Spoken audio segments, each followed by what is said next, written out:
उमेदवार मोनिका राजळे यांच्यावर हल्ला करण्यात आलाय। तसंच दगडफेकही करण्यात आली। आज संध्याकाळी उशिरा हा प्रकार घडला। तालुक्यातील शिरसाटवाडी इथे मतदान केंद्राच्या परिसरात हा प्रकार झाला।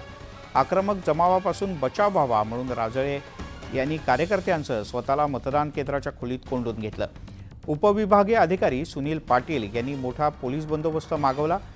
2 तास मतदान केंद्रात बसून राहिलेल्या राजळे यांची नंतर पोलिसांनी सुटका केली।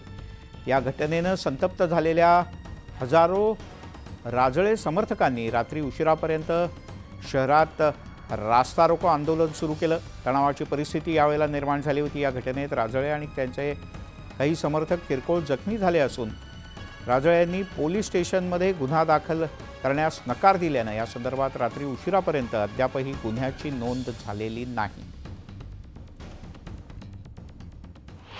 दुसऱ्यांदा रिक्वेस्ट केल्यानंतर मी निघत असतानाच सगळा मॉब गेटच्या आत आला आणि त्या मतदान केंद्राच्या समोर उभारून ते घोषणाबाजीला बाहेर काढून द्या, व्हिडिओ शूटिंग चालू होते, घोषणाबाजी सुरू होते। आम्ही निघायच्या तयारीत असतानाच 2-3 दगड आले। एक माझ्या कार्यकर्त्याला लागला, एकाचा शर्ट फाटला, एक मलाही थोडासा उजव्या खांद्याला दगड लागला। नंतर तो मॉब एकदम पायऱ्या चढून वर आला। तर काही कार्यकर्ते माझ्या संरक्षणासाठी माझ्या समोर उभे राहिले आणि नंतर आम्ही एक रूम मोकळी होती, त्या रूम मध्ये जाऊन आतमध्ये कड्या लावून आम्ही आत सगळे कार्यकर्ते बसलो। मी बाहेर घोषणाबाजी चालू होती, त्या शाळा खोल्यांवर दगड मारत होते।